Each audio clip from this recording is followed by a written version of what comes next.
Yo, my people, them. Yo, it's the match review for the Chelsea versus Aston Villa game in the Premier League yesterday. Obviously, there was no watch along as I was traveling back. I've had a good holiday, and boy, we are back to it. And I really wish man could have come back and been like, oh, yes, Chelsea won like 4-0. We won 3-0 or something. At least we just won. Not only did we lose, we didn't score. Back-to-back games at Stamford Bridge where we've seen a team score 2 goals against us. And I'm going to be honest, it's just another typical Graham Potter performance. We're going to be honest. Just a typical Graham Potter performance from Chelsea. Enough possession, but not clinical enough. We have 27 shots in the game. But if we're going to be honest, that is not really the case. Like, we had 27 shots, but most of them was either outside the box, some of them just inside the box, but nothing really one-on-ones other than the fact that McCallum Mudryk had 2 one-on-ones and they just weren't good enough. He didn't put them away. One of them, he created a chance for himself, won the ball back and hit the shot right, the keeper. The other one, he didn't have enough time and he didn't look like a player that was full of confidence because the way he took the shot, he rushed it. Not enough time. But in this match review, obviously, I'm going to go through all the key points and I'll try to get through everything. If I miss out anything, you guys let me know in the comment section below. Anything that I missed out, leave your thoughts and opinions in the comments as well. I'm just going to go through the things that I believe that was key to us not winning yesterday. So now let's just go through it. So first, we're going to have to talk about Graham Potter. We have to, because he set us up to fail. Set us up to fail with the lineup,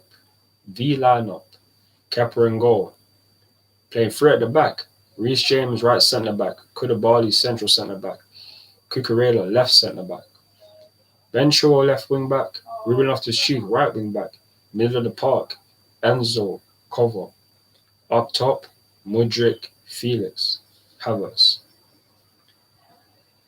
First, obviously, we know that Wesley Fofana and Thiago Silva weren't going to play. They were both injured and they're not ready to play. But for me, how do you not choose players that play centre back? Reece James is the best right back in the world. Period. Right wing back, right back. Why are we playing right centre back? Play him right wing back. We get the best out of him.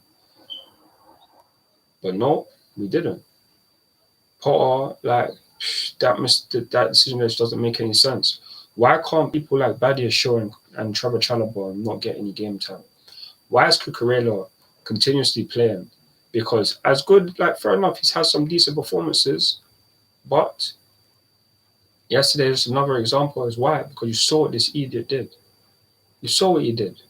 Tell me who's ever made a mistake like that, where man's literally just laid off for another team to score. Man literally intercepted it, took the ball off Koulibaly, intercepted it, and allowed Ollie Watkins to go through. And he still plays 80 minutes. He still plays 80 minutes. How does this make any sense, Paul? Please. You might be thinking to yourself, oh, I might not be able to use, I'll be able to use these guys in the Champions League. Bro, Badia Shaw, Trevor Chalobah, they should have been centre backs. Aston Villa, we should have been able to handle them. There's no excuse because Aston Villa didn't do anything that was so perfect or excellent. They just took their chances. Something that we just don't do. We just don't do it. We just don't. And it's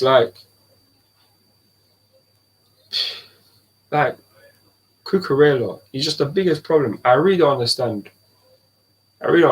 Because guys will play a couple of games and be on point, but then falter. There's a reason why he didn't get chosen to go to Spain for the national team. I'm so frustrated. Things like not playing Badia Shaw and Trevor Chalobah, these are big mistakes. They're the reason why a lot of Chelsea fans would want Graham Potter to get sacked because of the situation. It just does not make a lot of sense. It really doesn't. It really don't. Especially when you see the mistakes that was made. Potter, you really need to fix up because I'm someone that wants to back you. I'm not saying I want to back you. I do back you, but you make it very hard with these decisions. It's like if it wasn't for the fact that realistically the Premier League season is a wrap because defense win, like as I said, defense wins you titles and attack wins you games. We are not in no, we don't have, we're not in no title race for the Premier League. And fact is, we don't have attackers good enough to score goals consistently. So at the end of the day, it shouldn't be a surprise where we are right now because this is absolutely what we deserve. We are just not good enough. We are just not good enough. That is the whole truth, nothing but the truth. We are just not. 25 players were signed this season, and we are meant to try to integrate them with a manager that has not that much experience, especially in these big environments. So, like, if we end up sacking him, it's due to the fact that the board has set him up to fail. Because if you thought that he was meant to come here and work so many miracles with this approach that these men have had, it's impossible. Not to mention the whole thing that we've gone through in the last year or so. It's like it's not fair on Graham Potter. Is he making bad decisions? Yes, he is. Yes, he is. I'll call him out for these things. And for me, it just goes to show the inexperience and the big factor of why we should never have sacked Thomas Tuchel. Because even when we sacked Thomas Tuchel, I knew for a fact that Graham Potter, he wouldn't be anywhere near Thomas Tuchel this season. It doesn't mean he could never be, but there was no chance in hell that he would have been able to do anything better or much better than what Thomas Tuchel could have done. Not with the amount of injuries that we've had, not with the amount of players we've had come in. It's literally impossible for him. He just needs time, man. Boy, he has until next season because if we're going to be honest, at this stage of the season, we are literally not getting European football. We are now 11th in the Premier League table. 11th in the league. 28 games gone. 28 games gone. We are 11th in the league. There is no European football next season. None. We've known that for a while, but unless we win a Champions League, it's long. And even then, it's more of a stretch because on that day, we don't know what team could turn up. We've seen so many performances where we could feel like, oh yeah, we're heading in the right direction. Then we take 2 steps back. This is the what's it called? The results of when you have make many bad decisions because not everything can get done. We've had so many cons this season or over the last year that outweigh the pros, and that's why we are in the position that we are in. So many losses, and now it's not just down to that, but so many other teams are doing well. Like, I have to big up Aston Villa because they didn't do anything special, but they put away their chances. I wish right now that I could have a Chelsea team that could only have 6 shots or 7 shots in the game and could score 2 goals. I really wish I could have that right now, rather than having 27 shots, 8 on target, and 0 goals. I'd much rather have Aston Villa's clinicalness right now. Even look at the goal that they scored. Like, Ollie Watkins, fair enough, but then John McGinn, that was a slap. It's like, how many men are we really going to do that for Chelsea? We don't have enough consistently, and it's just another example of why we are just not good enough in this Premier League season. We are absolutely crap, and we deserve to be where we are because we are just not good enough. The team as a whole, we are just not good enough. Whether it's down to decisions that the manager makes, or whether it's the players on the pitch,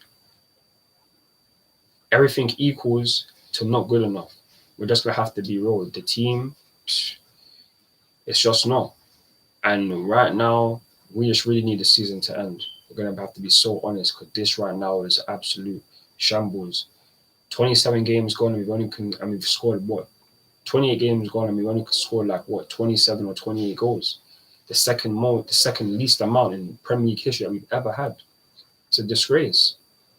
And until we revamp this attack, we're gonna have to be dealing with the same inconsistencies. We're gonna have to deal with it because fact is, the attack ain't good enough. And when we have so many, when we keep mixing and matching the defense, we can't be solid enough. We have to have the same backline majority of the time. And when we have registered a certain amount of players for the Champions League and then don't have a certain amount of players registered for the Premier League, it's like, or the other way around, it's going to be too long. It's going to be a miracle to see us get past Real Madrid. And then even then we have to go up against Man City with Pep Guardiola or Thomas Tuchel with Bayern Munich.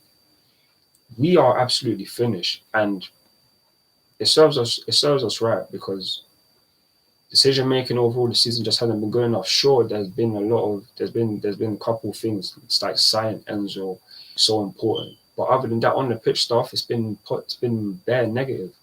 We are just not good enough. And other than the Champions League era of competition we've been absolutely shit. Facts, we've been absolutely shit. And like I said, we deserve everything where we are. But now, I mean, that's obviously on Mark. That's obviously on Grandpa. Now it's just like to talk about the game. So we had 27 shots on target. But like I said, it doesn't tell the full story. Modric had his 2 chances saved. He wasn't good enough. Chilwell had a goal disallowed. But like I said, we weren't good enough. Aston Villa didn't create a lot of chances. But 6 shots, 2 goals. 6 shots, 2 goals. 27, 0 goals. It makes a lot of sense, innit? It goes to show that we just ain't good enough. And it's like, defense wins you titles, attack wins you games. We don't have a consistently good enough defense.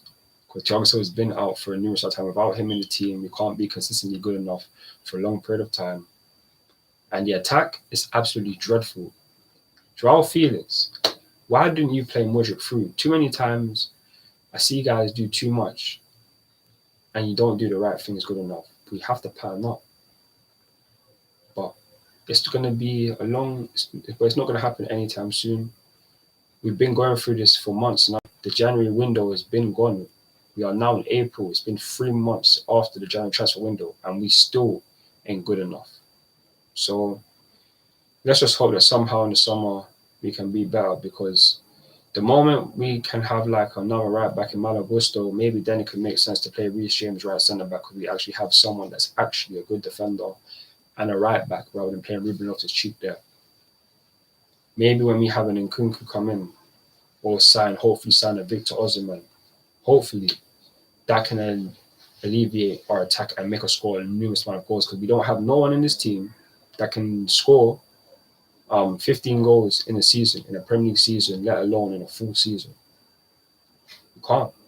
And without that, we just ain't good enough. We deserve to be where we are. And yeah, man, it's just so frustrating. Very frustrating, but yeah, man, it's just how life goes. Life of a Chelsea fan under Graham Potter. I'm still Pottering. He needs more time. We've set him up to fail if we sack him. Regardless of whoever's out there, we have to give him time, and time is next season. If we cannot do enough next season when we're basically going to be playing 1 game a season, for me, then it's going to be long.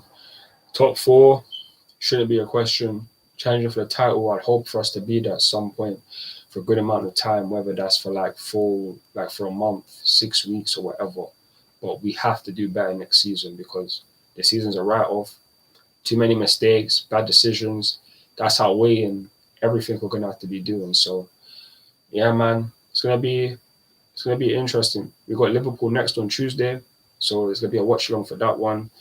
I'm gonna end up doing my manager and player ratings video, whether that's today or tomorrow, but we will see. And yeah, man, that's gonna be it from me regarding this match review. Let me know your thoughts and opinions in the comment section below. Like, share, and subscribe to the channel. Follow me on Instagram, Twitter, TikTok, Snapchat, and Facebook for more Chelsea content. I'm CFC with Blue, and I'm out. Peace. Come on, Chelsea. Come on, Chelsea.